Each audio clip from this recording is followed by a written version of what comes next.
안녕하십니까? 지식과 지혜의 빛을 찾아 떠나는 여러분의 여정에 함께하게 되어 기쁩니다. 오늘 우리가 함께 나눌 이야기가 여러분의 마음에 깊은 울림을 주고 영혼에 새로운 빛을 비추는 귀한 시간이 되기를 소망합니다. 만약 이 이야기가 당신의 마음에 와닿는다면 구독과 좋아요를 통해 이 지혜의 빛을 더 많은 분들과 함께 나누어 주십시오. 당신의 작은 손길이 다른 이에게는 큰 축복의 통로가 될 수 있습니다. 이 영상을 보시는 모든 분들께 하나님의 은혜와 평강이 가득하기를 기도합니다. 오늘 우리는 기독교 역사의 초기, 주류의 흐름 뒤에 가려져 있던 하나의 신비로운 사상, 바로 영지주의에 대해 이야기해보고자 합니다. 영지라는 단어는 지식을 의미하는 그리스어 그노시스에서 유래했습니다. 하지만 여기서 말하는 지식은 우리가 학교에서 배우거나 책으로 얻는 일반적인 지식과는 차원이 다릅니다. 영지란 체험을 통해 얻는 깊고 직관적인 통찰, 존재와 신의 본질에 대한 영적인 깨달음을 의미합니다. 초기 영지주의자들에게 구원은 맹목적인 믿음이나 교회의 위계 질서에 대한 순종을 통해 오는 것이 아니었습니다. 그들은 구원이란 내면의 변화와 우리 각자의 안에 잠들어 있는 신성의 불꽃을 발견하는 과정을 통해 이루어진다고 믿었습니다. 그것은 바로 나는 누구인가라는 근원적인 질문에 대한 답을 찾아가는 여정이며 무지로부터 영혼을 해방시켜 신성한 근원과 다시 하나가 되는 길이었습니다. 이러한 영적 각성의 과정에서 초기 영지주의 기독교인들에게 예수라는 존재는 절대적인 중심이었습니다. 하지만 그들이 이해한 예수님의 모습은 오늘날 정통교회가 묘사하는 것과는 사뭇 달랐습니다. 그들에게 예수님은 단순히 역사적 인물이거나 인류의 죄를 대속하기 위해 희생된 구원자를 넘어 신비로운 지혜를 전하는 위대한 영적 스승이었습니다. 예수님의 역할은 인류를 영적 무지에서 이끌어내어 영지, 즉 참된 알매 빛으로 인도하는 것이었습니다. 이러한 관점은 외경으로 알려진 도마복음에 아름답게 담겨 있습니다. 예수님은 말씀하십니다. 하나님의 나라는 너희 안에 있고 또한 너희 밖에 있다. 너희가 너희 자신을 알게 될 때 너희는 비로소 알려지게 될 것이며 살아계신 아버지의 자녀임을 깨닫게 될 것이다. 이처럼 자기 자신을 아는 것을 신적인 이해에 이르는 길로 삼는 것이 바로 영지주의 전통의 핵심적인 특징입니다. 마리아복음, 빌립복음과 같은 다른 영지주의 문헌들 역시 내면으로 향하는 여정의 중요성을 끊임없이 강조합니다. 영지주의의 여정은 종종 상승의 과정으로 묘사됩니다. 이는 무지와 환상의 여러 겹을 뚫고 지나가 마침내 내면 깊숙한 곳에 존재하는 신성한 실제를 발견하는 과정입니다. 이 여정은 머리로 하는 지적인 여행이 아니라 지혜와 성찰, 그리고 영적인 수행을 통해 영혼으로 떠나는 거룩한 순례길과 같습니다. 비밀리에 전해진 마가 비밀 복음서는 이러한 변화의 과정을 강력한 비유로 보여줍니다. 이 문헌에서 예수님은 한 젊은이를 죽음에서 일으키신 후 그날 밤 그에게 하나님 나라의 신비를 전수합니다. 이 이야기는 부활을 단순히 육체적인 기적이 아니라 영적인 각성으로 재해석합니다. 이는 요한복음에 나오는 나사로의 이야기와도 평행을 이룹니다. 많은 학자들은 나사로 이야기 역시 영적 입문 과정에 대한 깊은 상징이라고 해석합니다. 제자 도마가 우리도 주와 함께 죽으러 가자고 외쳤을 때 그 말은 상징적인 죽음과 재탄생, 즉 영적인 입문의식을 통해 거듭나자는 초대로 이해될 수 있습니다. 이 이야기들은 모두 영지주의의 정수, 즉 자신의 신성한 본질에 대한 신비로운 깨달음을 전하고 있습니다. 영지주의 복음의 심장부에는 신성의 불꽃이라는 개념이 자리 잡고 있습니다. 영지주의자들은 모든 영혼이 신의 조각, 즉 우리를 더 높은 차원의 세계와 연결하는 빛의 불꽃을 지니고 있다고 믿었습니다. 이 불꽃은 종종 물질적 존재의 여러 격과 사회가 주입한 관념들 아래 깊이 묻혀 있습니다. 하지만 영지를 통해 그 빛은 다시 발견될 수 있습니다. 일단 이 신성한 본질을 인식하게 되면 개인은 깊은 변화, 즉 영적인 자각으로의 거듭남을 경험하게 됩니다. 영지주의의 신비로운 체계는 자아에 대한 깊은 이해에 뿌리를 두고 있습니다. 그들은 인간이 두 가지의 자아로 구성되어 있다고 가르쳤습니다. 하나는 죽을 수밖에 없는 거짓된 자아인 아이돌론이고 다른 하나는 불멸하는 참된 자아인 다이몬, 즉 영혼입니다. 아이돌론은 환영, 이미지, 우상을 의미하는 그리스어에서 왔으며 오늘날 우리가 말하는 에고와 같은 의미로 사용되었습니다. 그것은 물질 세계와 사회적 기대에 의해 형성된 외적이고 조건화된 정체성을 나타냅니다.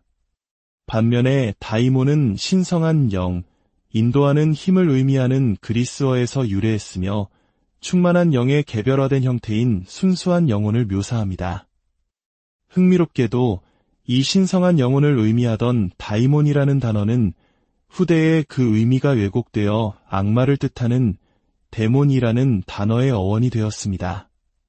참으로 놀랍지 않습니까? 한때 영혼의 신성함을 나타내던 개념이 문자 그대로 악마적인 힘으로 둔갑해버린 것입니다. 영지주의 입문의 목적은 바로 이 아이돌론, 즉 에고와의 동일시를 초월하여 영혼의 신성한 본질을 깨닫는 것이었습니다. 이러한 자기실현의 과정은 고대 델포이 신전에 새겨진 유명한 문구 너 자신을 알라에 집약되어 있습니다. 이 내면의 여정을 통해 구도자는 자신의 안에 있는 신성의 불꽃을 발견하고 신성한 근원과의 합의를 깨달으며 마침내 영원한 자유를 얻게 됩니다. 영지주의자들은 인간의 본성을 이해하기 위해 다양한 틀을 사용했습니다. 그중 하나가 바로 인간을 육체, 혼, 그리고 영이라는 세 가지 측면이 얽혀있는 존재로 보는 관점입니다. 그들은 이를 설명하기 위해 세 개의 동심원 이미지를 사용했습니다. 가장 바깥쪽 원은 우리의 육체, 즉 피시스입니다. 이것은 외부 세계와 상호작용하는 우리의 물리적 형태이며 가장 실체적이지만 우리의 정체성에서 가장 본질적이지 않은 부분입니다. 중간원은 우리의 혼, 즉 프시케입니다. 이것은 우리의 생각, 감정, 심리적 경험과 같은 내면 세계를 나타냅니다. 일시적인 육체와 달리 혼은 물질 세계와 신성한 세계 사이의 중개자 역할을 합니다. 그리고 존재의 가장 핵심에는 순수한 의식인 프네우마, 즉 영이 있습니다. 이것은 육체적, 심리적 한계를 초월하는 영원하고 신성한 본질입니다. 영지주의자들은 이 세 겹의 구조를 서로 다른 수준의 의식 상태와 연결했습니다.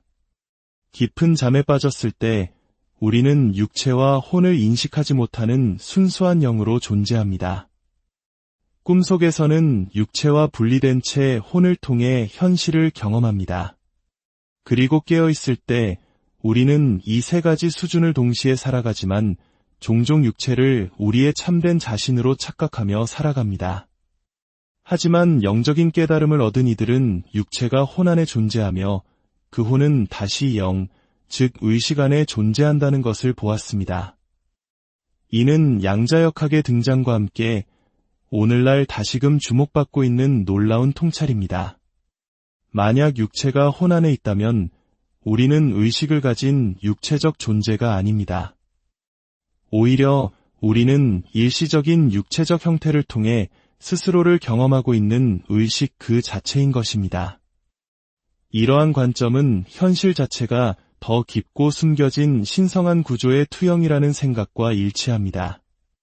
영지주의자들이 플레로마, 즉 신의 충만함이라고 불렀던 바로 그 개념입니다.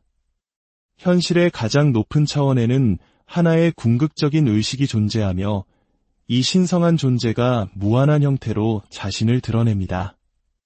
이는 우리가 인식하는 개인성, 즉 나라는 감각이 사실은 환상이라는 것을 의미합니다. 우리 모두는 같은 신성한 근원의 다른 표현일 뿐입니다. 이러한 사상은 도마복음에서 발견되는 강력한 가르침에 반영되어 있습니다. 예수님은 말씀하십니다. 내가 둘을 하나로 만들 때, 안을 박처럼 만들고 밖을 안처럼 만들 때 너는 비로소 그 나라에 들어가리라. 영지주의 수행의 목표는 바로 이 합의를 기억하고 분리라는 환상에서 벗어나 모든 것이 신성에 상호 연결된 표현임을 인식하는 것이었습니다. 고통은 바로 이 분리의 환상에서 비롯됩니다. 우리는 에고, 성격, 심지어 육체를 나라고 착각하며 우리 존재의 핵심이 영원하고 무한한 것의 일부라는 사실을 잊고 살아갑니다. 이것이 바로 영지주의 문헌에서 예수님이 사람들마다 다른 모습으로 나타나는 이유입니다.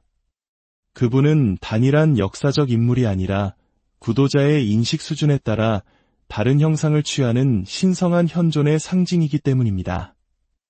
영지주의의 기원은 그 전통만큼이나 신비롭습니다. 어떤 학자들은 기독교 이전 유대 신비주의에서 그 뿌리를 찾기도 하고 다른 학자들은 플라톤으로 대표되는 그리스 철학의 영향을 지적하기도 합니다. 하지만 분명한 것은 초기 기독교 시대의 영지주의는 신앙에 대한 근본적으로 다른 해석을 제공하며 매우 중요한 세력을 형성했다는 사실입니다.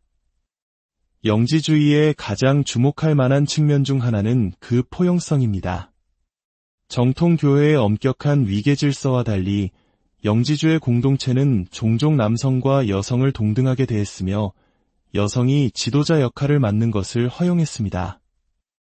이러한 평등주의적 접근은 마리아 복음과 같은 문헌에서 명백히 드러납니다. 이 복음서는 막달라 마리아를 예수님의 핵심 측근이자 그 가르침의 중요한 해석자로 묘사합니다. 이처럼 평등과 개인의 영적 권한 부여를 강조했기 때문에 영지주의는 전통적인 종교 구조에서 소외된 사람들에게 특히 매력적으로 다가갔습니다. 이제 우리는 기독교 역사에서 가장 영향력 있는 인물 중 한 명인 사도 바울을 새로운 시각으로 바라보아야 합니다. 그의 서신들 표면 아래에는 오늘날 우리가 아는 그리스도와는 매우 다른 비전을 품었던 인물의 모습이 숨겨져 있을지도 모릅니다. 우리가 가진 가장 오래된 기독교 문헌인 바울의 서신들은 복음서들보다 수십 년 앞서 기록되었습니다. 주 50년에서 60년 사이에 쓰인 이 편지들은 후대의 서사 중심적인 복음서들과는 놀라울 정도로 다른 기독교의 비전을 보여줍니다. 바울은 예수님의 지상 사역에 대한 역사적 세부 사항을 거의 언급하지 않습니다. 대신 그의 초점은 시공간을 초월하는 우주적 사건으로서의 그리스도의 신비로운 의미, 즉 그의 죽음과 부활에 맞춰져 있습니다. 바울은 종종 여러분 안에 계신 그리스도에 대해 말하며 각 신자 안에 내주하시는 신성을 강조합니다. 그의 말은 내면의 신성한 불꽃을 발견하라는 영지주의 사상과 깊이 공명합니다. 갈라디아서에서 바울은 이렇게 씁니다. 내가 그리스도와 함께 십자가에 못 박혔나니 그런즉 이제는 내가 사는 것이 아니요 오직 내 안에 그리스도께서 사시는 것이라. 이러한 진술은 그리스도의 임재와 신자의 변화를 문자적이 아닌 영적인 차원에서 이해해야 함을 시사합니다. 영지주의자들에게 이러한 내면의 각성이야말로 진정한 구원의 길이었으며 이는 바울의 신비로운 언어와 긴밀하게 일치하는 관점입니다. 영지주의 영성에서 궁극적인 깨달음은 그리스도가 한 사람이 아니라 존재의 상태라는 것입니다. 영지주의 전통에서 영지를 얻는다는 것은 자기 안에 그리스도를 인식하는 것과 같습니다. 이것이 바로 일부 영지주의 문헌이 진정한 입문자는 더 이상 기독교인이 아니라 그리스도다라고 담대하게 선언하는 이유입니다. 그들의 사상은 예수님을 외부의 구원자로 숭배하는 것이 아니라 깨달음을 통해 스스로 그리스도가 되는 것이었습니다. 바울의 서신들은 후대의 교회의 교리에 묻혀버렸지만 이 깊은 의미에 대한 힌트를 담고 있습니다. 그는 여러분 안에 계신 그리스도신이 곧 영광의 소망이라고 기록하며 구원이 외부적인 사건이 아니라 내면의 변화임을 강조합니다. 마찬가지로 빌립보금에서 예수님은 내가 영을 보았으니 내가 영이 되었다. 내가 그리스도를 보았으니 내가 그리스도가 되었다고 말씀하십니다. 이것이 바로 초기 기독교 입문의 정수, 즉 각 사람 안에 있는 신성한 의식의 각성이었습니다. 더욱이 물질 세계를 지배하는 영적인 힘, 즉 권세와 정사들에 대한 바울의 가르침은 영지주의 우주론과 유사점을 보입니다. 영지주의자들은 물리적 세계가 불완전한 하위신, 즉 데미우르고스의 창조물이며 진정한 구원은 이 물질적 존재를 초월하는 데 있다고 믿었습니다. 바울이 이러한 이원론적 세계관을 명시적으로 채택하지는 않았지만 이러한 영적 세력들에 대한 투쟁을 강조하는 그의 말은 현실에 대한 비이적인 이해를 암시합니다. 하지만 바울과 영지주의자들의 관계는 후대 교회가 그의 저작을 정통교리의 목적에 맞게 이용하려는 노력으로 인해 더욱 복잡해집니다. 현대학자들은 바울의 서신으로 알려진 일부 편지들, 예를 들어 디모데전서, 디모데후서, 디도서와 같은 목회 서신이 실제로는 영지주의의 영향을 받고 교회의 위계 질서를 강화하기 위해 후대에 쓰인 위조 문서라고 밝혀냈습니다. 또한 바울의 서신들은 정통교리의 렌즈를 통해 심하게 편집되고 해석되어 그 안에 담겨 있을지 모를 영지주의적 요소들을 흐릿하게 만들었습니다. 그러나 그의 신비로운 비전의 흔적은 여전히 남아 있습니다. 바울의 가장 수수께끼 같은 진술 중 하나는 원문인 그리스어로 이렇게 쓰여 있습니다. 우리는 입문자들 가운데서 소피아를 말한다.